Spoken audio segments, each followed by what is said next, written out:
Well, the J.C. Fisher Company was a high-quality manufacturer. They were an independent company, and eventually, somewhere probably in the mid-teens, they were bought by American Piano Company.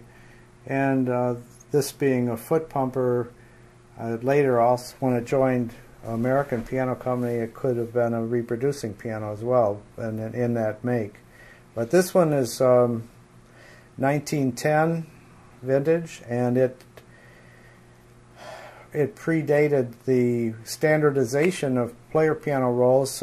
Previous to then, rolls were 65 playing notes out of the 88, so they lost an octave off of each end, and in 1911 they standardized the roll to 88 notes, and that became the industry norm.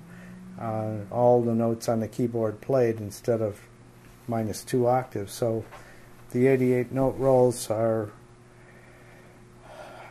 capable of playing the whole keyboard, although it took a long time to go from the transition to the point where the keyboard was fully utilized. This piano is well, one of the earliest pianos I worked on. I think the earliest one was close to 1905, and that was about the point where they were learning how to put a player system into the cabinet. Prior to that, it was a separate cabinet that rolled up, and you pumped this box and it played the keyboard on any piano that you put it up to. So the very earliest pianos I generally avoid because they're pretty much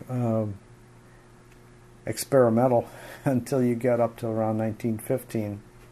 But this one turned out very well. It's got a hand-rubbed lacquer finish, repinned, restrung, completely restored to its new capabilities, and plays very, very well. What kind of condition was it in when you obtained it? Well, it was I would call reasonably well preserved. It had the original finish and the usual group of dents and scratches and chips, but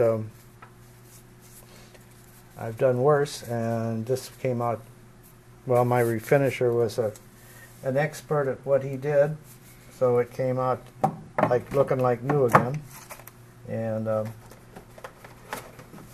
with enough patience, it plays like it did when it was new.